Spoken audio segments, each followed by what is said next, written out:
Be last week. Be eating dinner with parents. Start hearing strange noises from upstairs. We all look at each other. WTF. House is late 19th century. Old family graveyard, on hill above house, about 200 it's off. Go into family room and grab Glock 17 with 33 mag and attached flashlight. Loaded with Corbin Plus, ammo dipped in white ash. Go upstairs, began room clearing.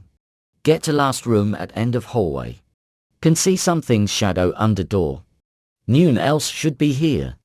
Unload half of the mag through the door. Hear blood-curdling scream followed by load stomping, as if something is running. Open the door. Get on the floor. Everybody walk the dinosaur. Pick related my face when I got me a skinwalker.